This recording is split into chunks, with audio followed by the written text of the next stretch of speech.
In today's biased news, the Maui Wildfires become the deadliest in Hawaiian history, Germany considers banning another far-right party, and a new ecosystem is discovered in the Pacific Ocean.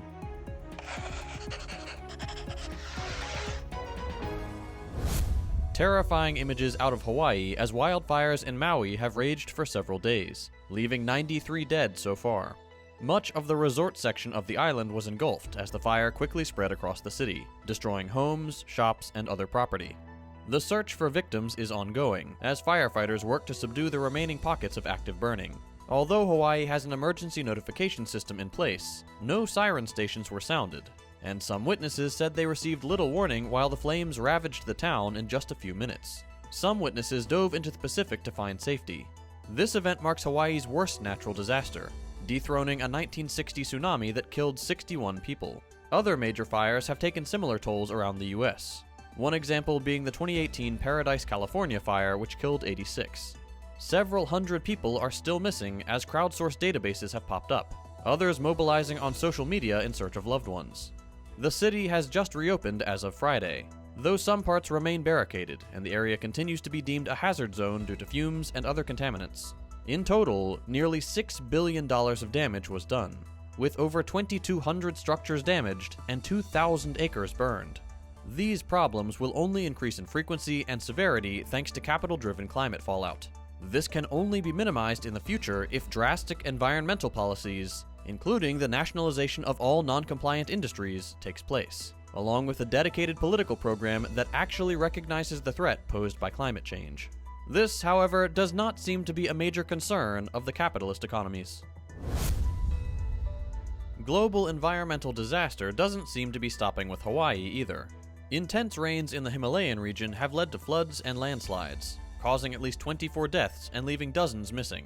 2 large states have been severely affected, with buildings, bridges, and roads being destroyed. The monsoon season typically brings floods and landslides in India, but experts attribute the increasing frequency and severity to the climate crisis. The worst affected state witnessed a temple collapse that killed 9 people. Thousands have been stranded, and key infrastructure, like roads and power lines, has been disrupted. Rescue efforts are ongoing, and officials urge people to stay indoors and avoid rivers. Germany is considering a ban for the far-right Alternative for Germany Party, or AfD, which has surged to 21% in polls. Intelligence officials are concerned about the party's increasing extremism. The German president and the country's spy chief have indicated support for a ban due to the spread of hate against minorities by the AfD. The party's influence is raising alarms. Some believe a ban is necessary to prevent a repeat of German history, while others remain skeptical. The country's history makes party bans legally complex. Public opinion is evenly split on the ban, with 47% in favor and 47% against. It's worth noting that the second a party like AfD takes power anywhere in the world, they immediately ban opposition parties. Treating the rising threat of fascism with kid gloves is actively irresponsible. The Russian ruble's decline, reaching over 101 per US dollar, has led to tensions within Russia's monetary authorities. President Putin's economic advisor, Maxim Oreshkin, criticized the central bank, attributing the currency's slump and rising inflation to their loose monetary policy. The ruble has dropped by around 30% this year, and has lost a quarter of its value against the dollar since the beginning of the war in Ukraine. Oreshkin suggested that higher interest rates could help stabilize lending and inflation, but the central bank's stance remains uncertain. There are concerns that the ruble's weakness, inflation, and economic challenges might impact the upcoming presidential election. Niger's new government has announced its intention to prosecute the deposed President Mohamed Bazoum on charges of high treason and undermining state security following his ousting by a military coup last month. The charges stem from Bazoum's alleged communication with foreign countries during his house arrest. The new regime has also accused foreign politicians and international partners of fueling a disinformation campaign against them. The announcement of prosecution came shortly after the military government signaled openness to a diplomatic resolution to the crisis. The deposed president could potentially face the death penalty if found guilty. More bad news from South America. Javier Milei, a far-right populist and admirer of former US President Donald Trump, has shaken Argentina's political establishment by leading in the presidential primaries for the upcoming October general election. With about 92% of polling locations reporting, Milei had around 30% of the total vote, exceeding expectations.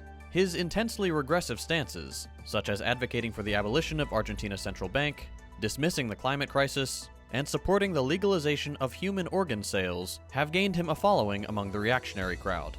Frustration over high inflation, rising poverty, and economic challenges have led voters to seek bombastic outsider candidates like Milei, as tends to happen when no class-conscious option is available. And to finish with some positive news, a recent expedition by the Schmidt Ocean Institute has uncovered a previously unknown ecosystem beneath hydrothermal vents in the depths of the Pacific Ocean.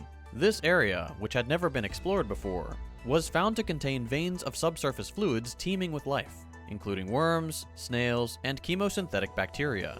The discovery highlights the existence of a whole new world of life hidden beneath the already known ecosystems. The findings underscore the importance of further exploration of the ocean and protecting these newly discovered ecosystems from potential disturbances due to deep-sea mining. That's all for today. We'll be back day after tomorrow with more news. If you'd like to see longer episodes with more in-depth analysis, consider becoming a patron so we can grow and expand.